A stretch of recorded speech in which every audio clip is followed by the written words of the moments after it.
안녕하세요. 위클리비글TV입니다. 오늘 준비한 소식은 우리 군이 개발하고 있는 LAH, 즉 로우급 무장헬기 개발 소식입니다. LAH는 로우급 기동헬기 KUH와 공격헬기 KAH를 국산화하기 위한 한국형 헬기 사업 중 공격헬기 부분으로 출범한 소형 무장헬기 개발 사업입니다. 이에 LAH의 개발 배경과 논란들, 그리고 향후 과제들에 대해 알아보도록 하겠습니다. 첫 번째로 LAH의 개발 배경입니다. LAH 사업은 2012년 말에 탐색 개발을 완료, 2013년부터 개발을 시작하여 2018년에 완료할 예정이었으나 민군 겸용으로 개발이 전환되었고 2015년 6월 개발에 착수하여 2018년 12월 시제기 1호가 출고되었습니다.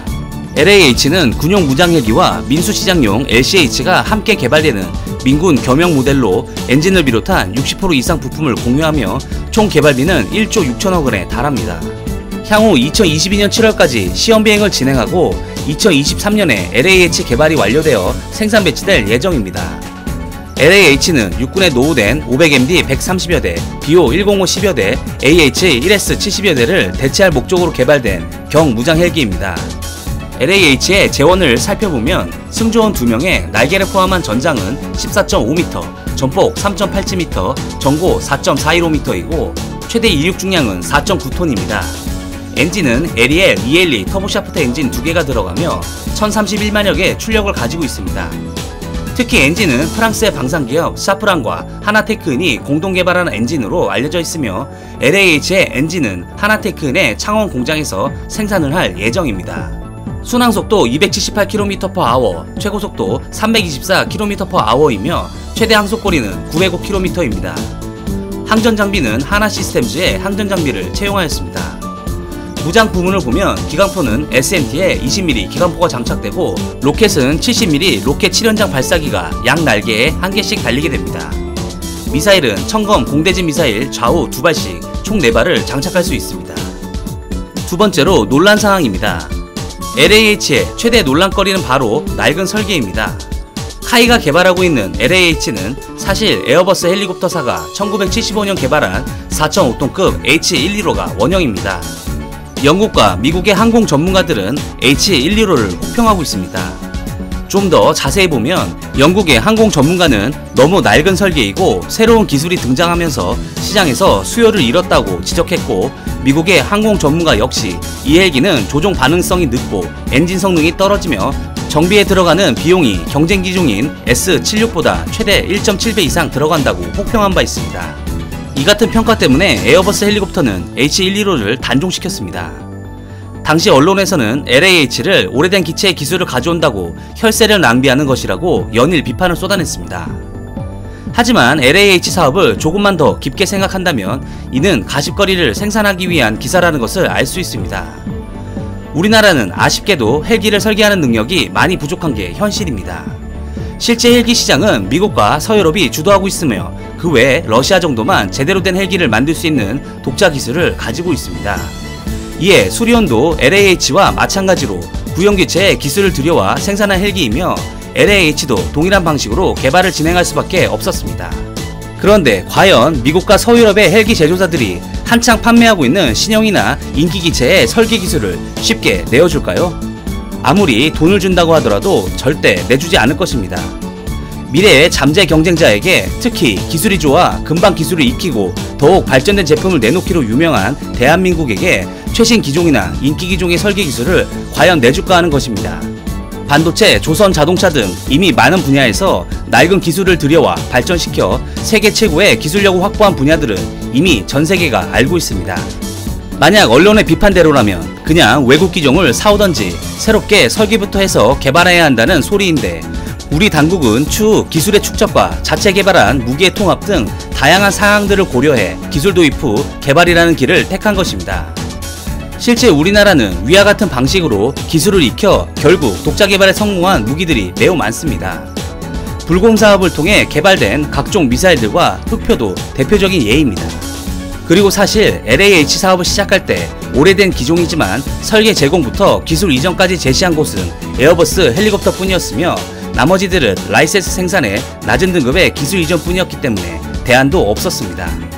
또 한 가지가 더 있는데 기술의 습득 단계가 없이 바로 공격 헬기를 개발한다는 것은 사실 지나친 욕심이고 사업 실패를 불러올 가능성이 매우 농후합니다. 공격 헬기는 다양한 장비를 운영하는데 이를 테스트하기 위해서는 플랫폼 기체가 반드시 필요합니다. 외산 헬기를 이용하기에는 통합 문제 등이 있기 때문에 테스트가 사실상 많이 어렵습니다. 그래서 플랫폼 기체 없이 중간 단계를 뛰어넘는 독자 기술 개발에는 어려움이 따르는 것입니다. 우리와 같은 H115 기체를 기반으로 제작한 중국의 G19 공격 헬기도 먼저 개발한 G9의 중국 내 생산 및 개량을 거쳐 나온 결과물입니다. 중국의 개발 단계와 같은 단계가 반드시 필요한 것입니다.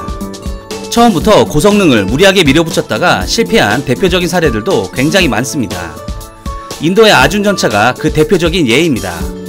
처음부터 무리한 목표치를 세워 개발에만 20년이 넘게 소요되고 결과물도 신통치 않은 대표적인 실패 케이스라고 할 수 있습니다. 중국과 인도의 케이스만 보아도 반드시 중간에 기술을 습득하고 이를 기반으로 더욱 발전된 무기를 생산하는 게 기술이 부족한 국가들이 취해야 할 모범적인 행동입니다. 이번에 개발하고 있는 LAH가 바로 중간 단계의 기체라고 보면 되겠습니다. 사실 논란거리는 또 있습니다. 엔진 출력도 부족하며 무장 헬기치고 체급이 작고 또한 무장이 적다는 논란입니다. 이는 처음부터 민군 공동으로 개발되었기 때문에 지나친 고출력 엔진은 연비 문제와 이로 인해 항속거리가 줄어드는 단점이 발생합니다. 또 한 가지는 LAH의 역할은 대전차 임무와 정찰 임무가 주된 임무인 로우급 무장 헬기입니다. 즉 지금의 엔진 성능도 충분한 것인데요. 그 이유는 LAH가 무장 능력이나 채공 시간에서 LAH가 대처할 500MD를 크게 상회하기 때문에 로우급 무장 헬기로서는 부족함이 없는 능력을 보입니다. 또한 LAH의 최대 이륙 중량은 4.9톤으로 1.4톤의 500MD의 3배이며 4.3톤의 AH-1S보다 오히려 큽니다. 무장이 부족한 측면도 사실은 애초에 대체 대상들이 로우급 공격형 헬기이고 아파치와 동급의 공격 능력을 가지는 헬기를 만드는 사업이 아닙니다. 그래도 앞서 언급한 무장 부분을 다시 한번 보면 코브라 헬기와 동일한 20mm 기관포를 장착해 집탄성과 파괴력을 높였고 천검 공대지 미사일은 최소 4발에서 최대 8발까지도 장착할 수 있습니다. 천검은 유선 링크를 사용하는 한국이 개발한 신형 공대지 미사일로 8km 밖의 전차를 천검의 IIR CCD 시커에서 보내온 영상을 통해 정밀 타격이 가능한 최신형 미사일입니다. 게다가 지상공 화력 지원용으로 근거리가 아닌 장거리에서 몸을 숨긴 채 얼마든지 적이 있는 건물이나 장소를 정밀 타격할 수 있습니다. LAH가 배치되면 3에서 4개의 편대가 필요한 총 미사일은 12에서 16기입니다. 천검의 목표 명중률과 높은 파괴력으로 LAH의 무장은 그 역할에 굉장히 충실한 무장을 갖추었다고 판단됩니다. 세 번째로 향후 과제입니다. 그래도 완전한 공격 헬기로 제작되는 게 아니기 때문에 부족한 점이 있는 것이 현실입니다. 우선 70mm 로켓인데 현재 우리 군은 70mm 레이저 유도 로켓을 요구하고 있는 상황입니다. 일부 비공을 달 것이라는 주장을 하는 경우도 있는데 이는 아직 공식적으로 확인된 바는 없습니다. 하지만 군의 요구사항으로 70mm 로켓은 비공이 채택될 가능성이 높아 보입니다. 비공도 우리 순수 기술로 제작한 최신 유도 로켓으로 미국의 엄격한 테스트를 통과한 고성능의 70mm 유도 로켓입니다. 아마도 비공이나 비공의 기술을 토대로 일부 개량한 LAH용 70mm 로켓이 장착되지 않을까 생각됩니다. LAH의 생존 부분을 보면 수리온과 비슷한 성능을 가지고 있습니다. 여기서 매우 부족한 측면이 있습니다. 바로 하부 방어인데요. LAH나 수리온은 7.62mm 수준만 방어가 가능합니다. 더 높은 구경의 대구경 기관총에는 피격당할 수 있다는 이야기입니다. LAH는 모든 무장을 할 경우 200kg의 여유 중량을 가지고 있습니다. 처음에 무장을 추가로 장착하자는 목소리들이 높았으나 현 북한은 대남 전면전을 치를 능력을 상실한 지 오래이며 게릴라 성향의 전장이 펼쳐질 것으로 판단되기 때문에 추가 무장보다는 방탄력 강화에 더 초점이 가고 있습니다. 이미 중동의 수많은 전쟁들을 통해 헬기의 하부가 약점이고 이를 공격했을 때 조종사 및 엔진까지도 피해가 가는 것이 드러났기 때문입니다.